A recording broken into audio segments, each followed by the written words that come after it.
Épisode 29. Your Name. Je faisais les 100 pas dans un coin du studio, observant le bazar qui encombrait le plateau. Câbles, échelles, sacs de lestage, caisses de matériel éparpillées. J'avais besoin de me concentrer sur tout et n'importe quoi pour oublier la scène que je m'apprêtais à tourner d'ici quelques minutes. La fameuse.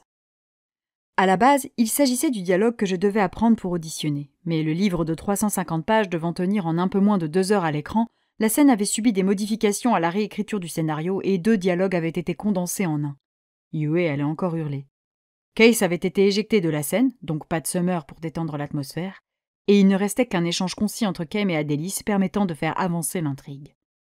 Je jetai un coup d'œil à droite et à gauche pour vérifier que personne ne m'observait et attrapai mon portable que j'avais glissé dans la poche de ma veste. Au bout de 6 semaines de tournage, j'avais fini par m'apercevoir que j'étais une des seules à respecter à la lettre l'interdiction d'utiliser son téléphone, et que la plupart des acteurs, figurants ou techniciens, en usaient discrètement. Tant qu'aucune photo ne se retrouvait sur Internet, personne ne viendrait faire la police du portable. Je saurais pour le prochain film. Je regardais le message qu'il m'avait envoyé ce matin. De Wen. Je penserai très fort à toi aujourd'hui. Courage. Je laissai filer un langoureux soupir, les yeux rivés à mon écran. Il allait penser à moi. Si avec ça je ne réussissais pas. Je remis le portable dans ma poche et soufflai. Redescends, Daphné. Calme-toi. Ces derniers jours, j'avais beaucoup réfléchi à mes sentiments pour Wen, et je n'étais pas très fière de mes conclusions. Wen et moi nous étions beaucoup rapprochés depuis mon arrivée à Bray, pas parce qu'il y avait une quelconque attirance, mais parce que j'étais en quête de compagnie. Je m'étais accrochée à lui comme une naufragée au débris de son navire, et ce que je ressentais était donc au pire un ersatz d'amour, au mieux de la reconnaissance. Pas étonnant que je ne comprenne pas bien ce que j'éprouvais. Ce n'était pas l'amour que j'avais ressenti pour Erwan, mais une forme de désespoir pathétique. J'étais seule, il était présent au bon moment, j'en avais fait un palliatif à tous mes problèmes, mon Wenipran, et tout rentrerait en ordre dès demain lorsque j'atterrirais en France.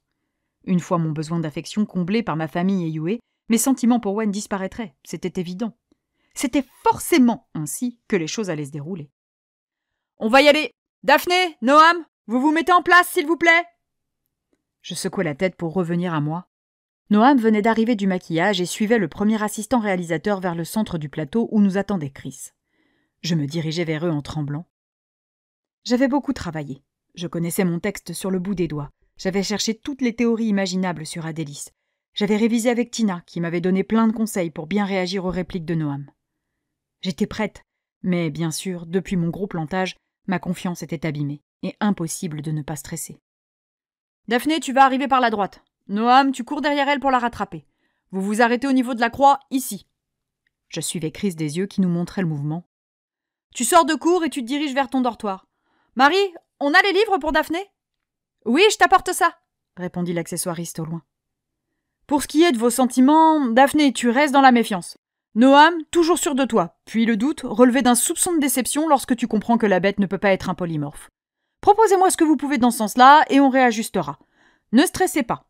On a tout l'après-midi pour mettre ça en boîte, » dit Chris en me regardant dans les yeux. Je baissai le nez, un peu gêné d'être la nulle de service qu'il fallait impérativement rassurer. Noam se tenait face à moi, dans son uniforme de Glendack, sérieux. Nous n'avions pas eu l'occasion de nous recroiser depuis l'épisode du râteau, alors inutile de dire que je l'ignorais avec application. Une des accessoiristes me tendit une pile de grimoires. Je la remerciai. « On commence en plan moyen, tranquillement, pour voir un peu comment ça se passe. Ça vous convient ?» demanda Chris. « Oui, » approuvai-je. « Allons-y, » répondit Noam. « Allez, en place. On cale les figurants et on est parti !» Je jetai un coup d'œil aux 2 filles assises sur un banc juste derrière nous, ainsi qu'au tas d'écoliers en uniforme de Glendack qui attendaient pour aller et venir pendant que nous discuterions. Je les enviais à ce moment-là. Je soufflais, concentré. Noam alla se placer sans un mot, sans un regard, lui aussi concentré. Ou alors il avait compris qu'il n'avait pas intérêt à m'adresser la parole ? Allez, tout se passerait bien. J'avais fait tout ce qu'il fallait pour que ce soit le cas. Je ne me laisserai pas déborder. « S'il vous plaît, silence sur le plateau ! Le son, ça tourne. Caméra, ok. Scène 19A, prise 1, marque A. Action !» J'avançai d'un bon pas jusqu'à la croix préalablement tracée au sol. Noam me rattrapa en quelques enjambées. « Adelis !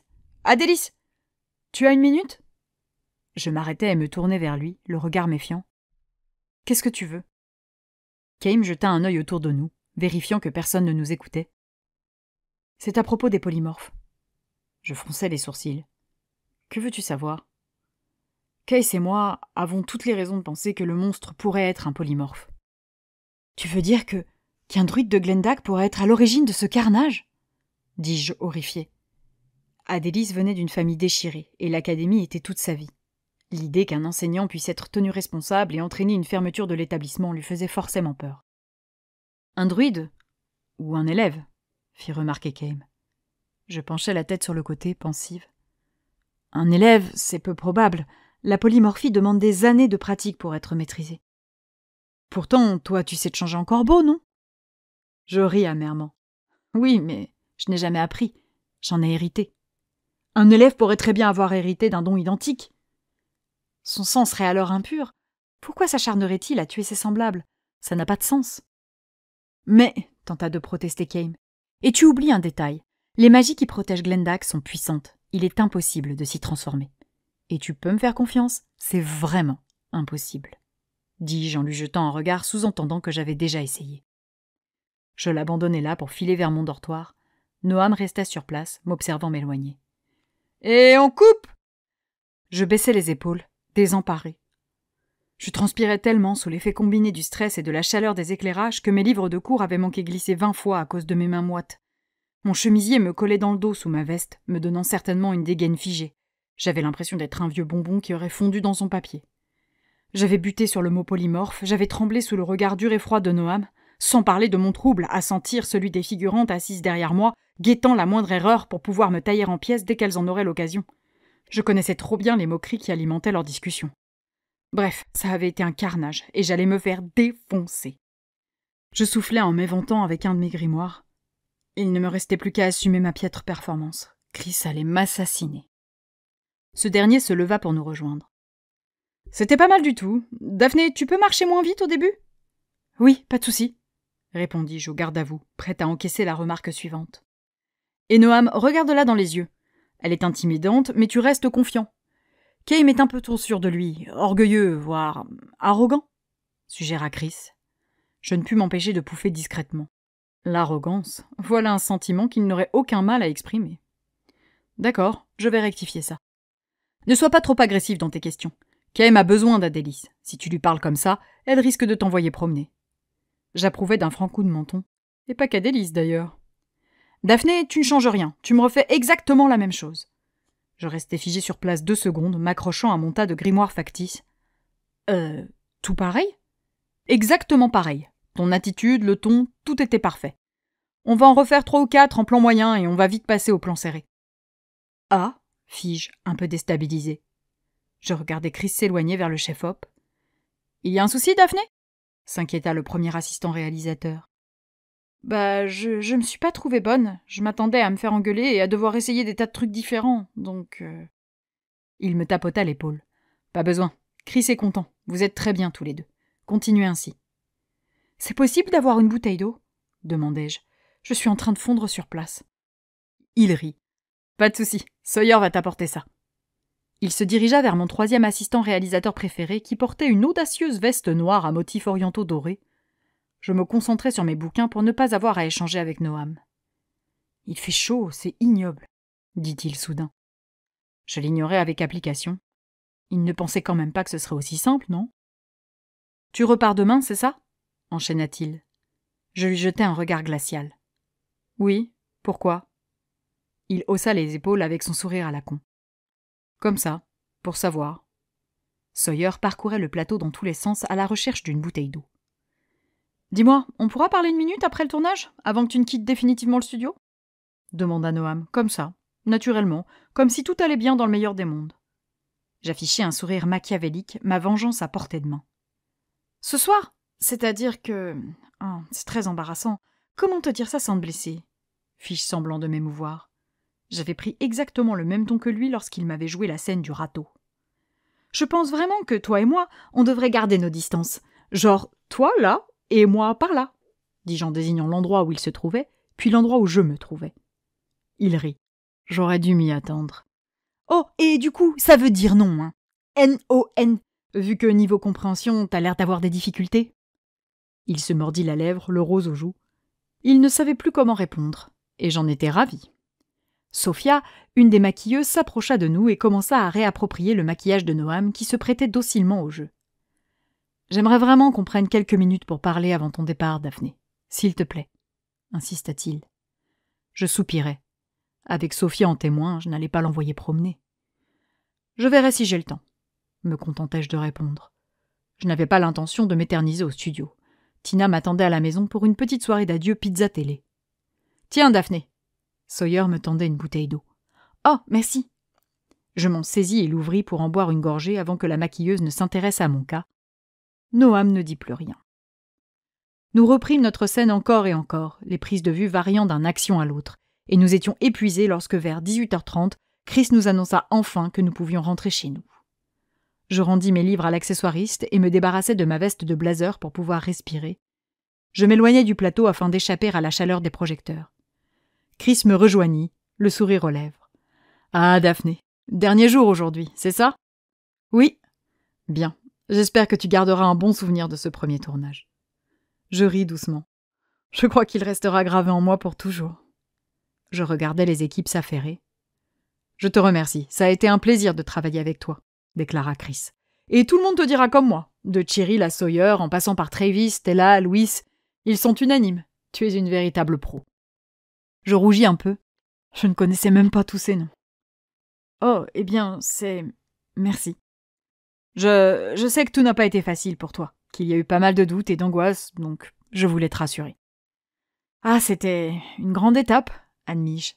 C'était compliqué de sortir de ma zone de confort, d'accepter mes faiblesses et mon manque d'expérience. Mais j'ai pris ma décision. Je veux devenir actrice, une vraie. Alors, je vais prendre des cours de comédie pour pallier à tout ça.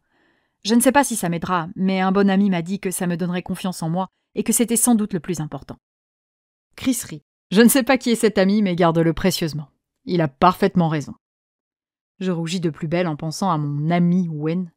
J'avais envie de le garder tout près de moi, oui. Enfin, bref, souffla Chris. Continue comme ça, Daphné. Tu es talentueuse, professionnelle, et il me tarde de pouvoir me vanter devant le monde entier. Mais si, je vous assure, c'est moi qui ai découvert Daphné Dulcet. T'es dingue, dis-je, très gêné par cette projection irréaliste. Il sourit discrètement. Et ça, tu vois, c'est exactement le genre de choses que j'aimerais qu'on dise un jour à ma fille. Je m'avançai vers Chris et le pris dans mes bras, les larmes aux yeux. Merci pour tout. Merci d'avoir changé ma vie, lui glissai-je tout bas. Je t'en prie, je n'ai rien fait. Crois-moi, tu as quelque chose de rare. Tu deviendras une grande actrice. Je soupirai. Je n'en étais pas convaincue et j'avais encore beaucoup de travail à fournir. Mais ça ne me faisait pas peur. J'avais trouvé un but à atteindre. Enfin. Je quittai les bras de Chris. Il me regardait avec un mélange de fierté et d'émotion. « On se revoit pour la promo ?»« Oui, ça me va. »« Alors, à bientôt, » dit-il avec un clin d'œil. Il s'éloigna. Je m'essuyai la joue où une larme avait filé.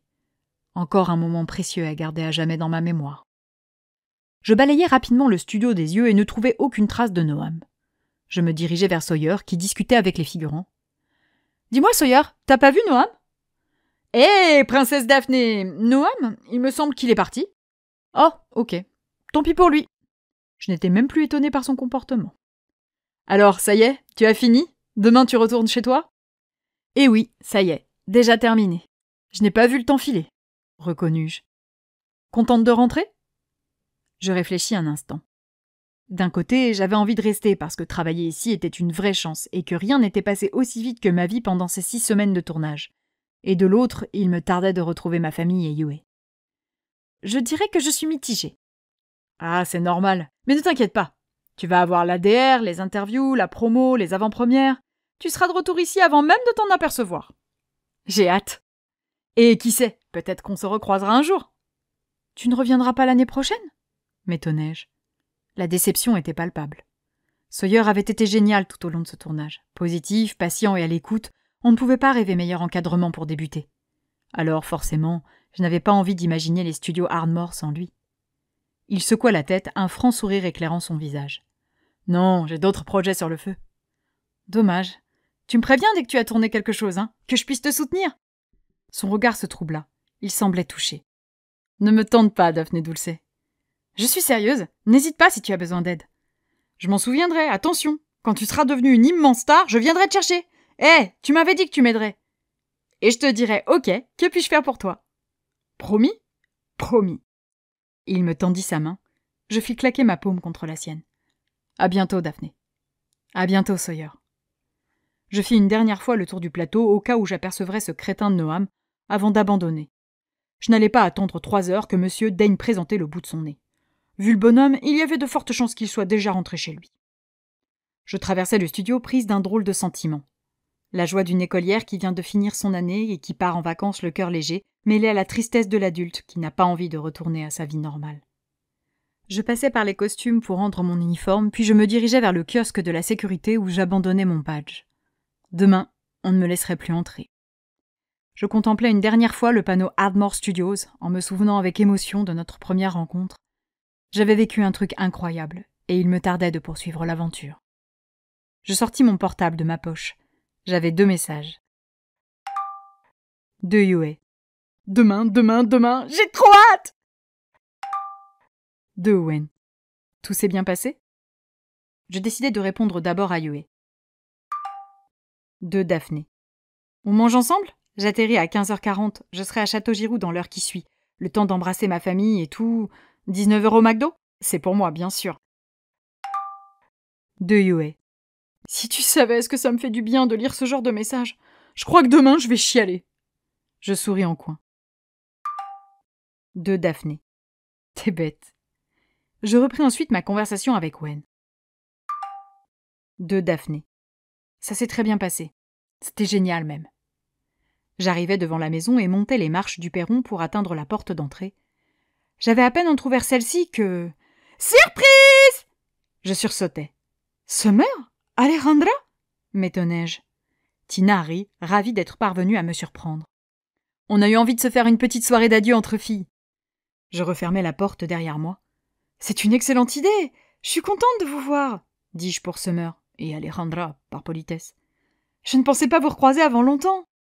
Je sais, je voulais qu'on se revoie une dernière fois avant ton départ demain matin. Tu vas trop me manquer, gémit Summer en venant me serrer dans ses bras. C'est vrai que ça va faire vite sans vous, reconnut Alejandra. J'échangeai un regard satisfait avec Tina. Nous avions fait notre place. Bon, du coup, vous me laissez 15 minutes pour une douche? T'as le temps de te changer, on a réservé au McGettys pour 20h, m'expliqua ma coloc. Oh, génial! Oui, et je vous préviens les filles, ce soir, je rentre avec Luc, annonça Summer. Pourquoi, Rhys n'a pas fait l'affaire? Demanda Tina, un peu trop curieuse. Summer serra les mâchoires. Bah, disons que j'ai pas vraiment eu le temps de décider s'il faisait l'affaire ou pas. Tina et Alejandra pouffèrent. Je ne ris pas avec elles. Moi, je me mettais à la place de ce malheureux Rhys dont on déballait cruellement l'intimité. Un arrière-goût de déjà-vu, et impossible pour moi d'encourager ce genre d'attitude.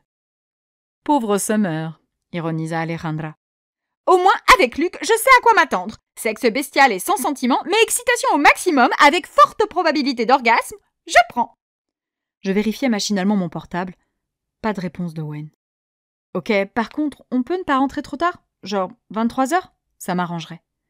T'as rendez-vous avec quelqu'un? Me titilla Summer. Je souris, un peu tendue. Non, je dois finir de faire ma valise. Menteuse, tu l'as faite hier, me trahit Tina sans pitié. Je baissai les épaules. Bon, je dois voir Wen. Là, vous êtes contente? Je peux aller prendre ma douche maintenant? Je savais parfaitement qu'à 3 contre 1, elle ne me lâcherait pas. Autant m'épargner 20 minutes de gloussements horripilants et de supplications gênantes. Oh, Wen! On a même droit au prénom, s'amusa Alejandra. C'est trop mignon! C'est français? Demanda Summer. Je plissai les yeux. J'avais fait une boulette, là. Non, c'est chinois. Alejandra hocha la tête avec un air satisfait. Wen et Daphné, ça sonne bien, vous ne trouvez pas? C'est très joli, approuva Tina. Il a quel âge? Il est beau? T'as une photo? Enchaîna Summer. C'était si étrange de parler de lui de cette façon. La situation me mettait mal à l'aise. Arrêtez, elle n'est pas bien, la pauvre, intervint Alejandra. Je lui jetai un regard reconnaissant. Merci, Alejandra. Surtout que j'y ai beaucoup réfléchi et je crois que mes sentiments sont biaisés. Je m'éloignai pour me rendre à la cuisine récupérer une bouteille d'eau. Mes 3 complices me suivirent avec empressement. « Pourquoi tu penses ça ?» s'étonna Summer. Je me suis accrochée à lui parce que ma famille et mes amis sont loin, mais une fois rentrée, je doute que l'attachement persiste. J'avalai une gorgée d'eau bien fraîche. Tu le vois demain ? Interrogea Tina. Je secouai la tête. Non, il vit à Paris et moi, je dois aller à la fac en Bretagne. Tu vas étudier quoi ? Demanda Alejandra. Maths, annonçai-je sans enthousiasme. Du coup, je ne le verrai pas avant un long moment. Summer se plaqua les 2 mains sur le cœur dans un gémissement. Oh, t'as l'air toute tristounette quand tu dis ça. Mais non, protestai-je avec un ricanement nerveux. Je ne voulais pas avoir l'air toute tristounette. Hey, tu pourrais lui faire la surprise. Tu débarques à Paris, retrouvailles émouvantes, déclaration timide, premier baiser, week-end de sexe intense, oh, le départ d'une belle histoire, s'emballa Summer. Je tremblais en imaginant Wen et moi nous embrasser, puis en train de... L'image était incroyablement nette et exagérément sensuelle, une vraie gravure érotique. Je piquai un phare. Il faisait drôlement chaud tout à coup, presque autant que cet après-midi sous les projecteurs. Je sentis mon téléphone vibrer dans la poche de mon jean. C'était forcément lui. Je secouai la tête pour me débarrasser des images perturbantes que les allusions de Summer avaient fait naître dans mon esprit. Bon, je vais aller prendre ma douche. J'en ai pour 10 minutes. J'arrive. Je m'éloignai vers ma chambre au prétexte de récupérer quelques affaires. Je refermai la porte derrière moi et m'empressai de consulter mes messages. De Owen. Génial. Tu me racontes ce soir ? Je souris benoîtement en apercevant son message. Il avait envie de passer la soirée avec moi. De Daphné. Oui, je te raconterai. Je vais manger avec les filles, soirée d'adieu. Je t'appelle dès que je rentre ? De Owen. Ça marche. Pas trop impatiente de rentrer ? Yoé ne tient plus en place d'après ma mère. Je soufflais. J'avais une boule dans la gorge, les mains moites et mon cœur cognait dans mes tempes. Vivement demain que tout ça disparaisse. De Daphné. Si, très impatiente.